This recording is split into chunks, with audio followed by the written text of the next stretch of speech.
Welcome to the Binge List. I am your host, Paul Chapo, and we are continuing our recap of The Boys Season 2. This episode is episode 6, The Bloody Doors Off, and a few interesting things happen as we tie up all the loose ends. All the little subplots are coming together. There was a lot of things to like about this episode, although we still seeing the showrunners go back to blowing up heads and bodies. I wish they would really stop. But besides that, I like some of the things that happened in this episode. The first of it, which is Queen Maeve and Deep. They have a scheme to expose Homelander's treachery when he allowed the plane to crash last season. She's going to use this information that the Deep has recovered, this camera from one of the passengers, as a way to get Homelander to leave her and her girlfriend alone. And it looks like her girlfriend might not want to be with her anymore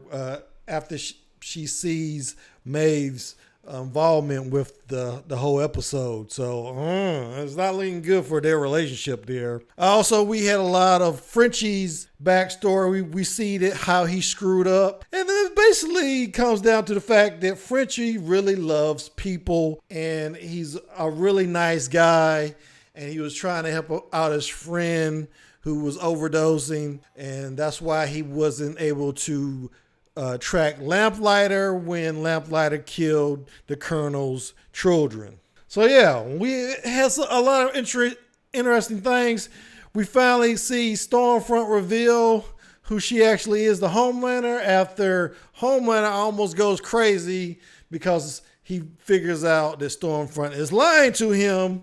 And we find out what Stormfront has been doing with Sage Grove Psychiatric Hospital. And apparently she's helping Vought test out Compound V on adults. Now, we know that they've already tested it on children successfully. They've been doing that for decades, but it's never been stable for adults. And it seems like they want to sell on an open market at some point, because as Edgar, the CEO of the company, has told Homelander, they are a pharmaceutical company.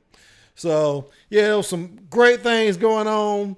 My favorite moment in the episode was when Kimiko and Butcher were watching that newscast and they realized that Stormfront and Homelander are banging, and they share that conspiratorial look with each other. Wouldn't it be great if Kimiko and Butcher go on their own venture together? I know Butcher really doesn't like soups, any kind of soups, but it just feels like he's bonding with Kimiko, and I really enjoyed that. And I also enjoyed the fact that Homelander is such a psycho. That whole scene where he's looking at the flowers that he's going to give Stormfront and getting more angry because he's realizing that he's not the most important thing in Stormfront's life. Hey, she has other things to do, man. So the fact that he burns down his trailer in rage, this guy's really unstable. He's got a wacky future ahead of him, I'm sure. I also like the fact that Starlight is helping the boys out more. I like the fact that Mother's Milk is taking more of a leadership role. I think Mother's Milk is more, what's the word? He's more stable than Butcher. I feel like he should be the leader. And it's just funny, the anomaly he is. We find out in this episode that he likes golf. He's an anomaly. And I'm really loving all these reveals about Mother's Milk. I love his that scene with the love sausage. You know what I'm talking about. I can't even show it on this review. But if you haven't watched this episode, there's a great scene where he has to fight one of these soups that Vought is making at Sage Grove Hospital. And it's really funny. There's a whole backstory that I read on comicbook.com about how Carl Urban pretty much gave the writers the idea to do this to Mother's Milk. So I really enjoyed that scene. We didn't have too many Easter eggs. It didn't really matter. Of course, we're going to have the Easter eggs with the product placement First one that I want to mention is this fresca. What is it with the fresca? Every time the Church of Collective is mentioned, we get a shot of somebody being offered a fresca. I don't know what the fresca signifies, but it keeps popping up. We see in this scene with the founder that he is drinking fresca out of a wine glass. Now, I don't even drink soda, but from what I can remember, fresca is really nasty. So I'm not sure what significance this has, but it's just funny that this keeps popping up. We see in this scene also that the founder of the Church of Collective looks a little bit like L. Ron Hubbard. The picture is kind of out of focus there, but yeah, I see some similarities. And of course, we see that somehow A-Train is going to get some rehabilitation from the church. He's going to get some help in rehabilitating his image. Okay, the next Easter egg I would say would be this Brave Maeve Pride Bar. Once again, we see how the soups are being commercialized in this alternative universe. And also, you might have noticed during the hospital scene near the end of the episode where they go see Huey, there's a poster on the wall there of Maeve that says, "Be a hero, donate blood." So yeah, the soups permeate every facet of this society in this alternate timeline. And let me just bring out what we see in Stormfront's little case here.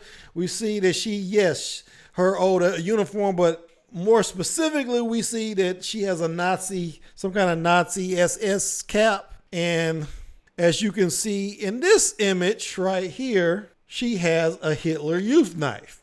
Now, how do I know that's a Hitler Youth knife? Well, if you look up Hitler Youth knife on Google or Bing or whatever search engine you use, you will see that it has that little diagonal emblem on the hilt. In addition, you can also see what it looks like in that movie Saving Private Ryan, it right here. Hey, Fish. Yeah.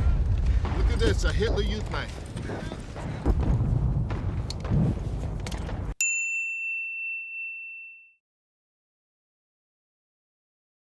So yeah, we see that Stormfront is a Nazi, and as she reveals to Homelander, this picture that looks to be her hugging her grandmother is actually her daughter. So she's very old.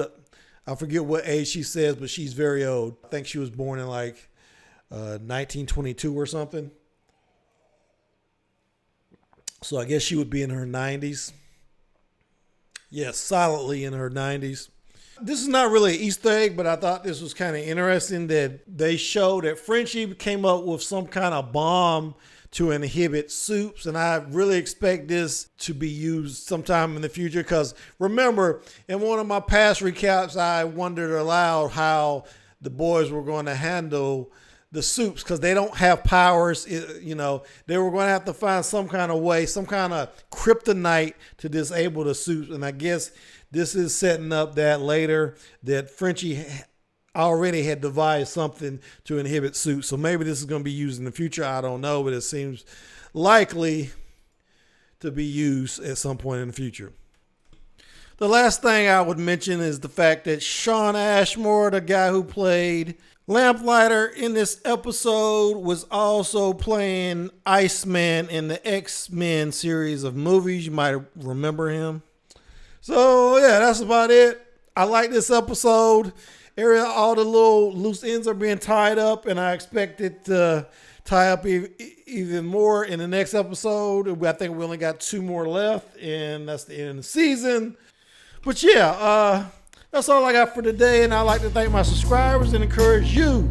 Hit that subscribe button, give me a like, give me a comment. Let me know what you think. Do you agree with my assessment of this episode? And is there any Easter eggs that I missed? Let me know in the comments. And I will see you when I see you. Thanks for watching.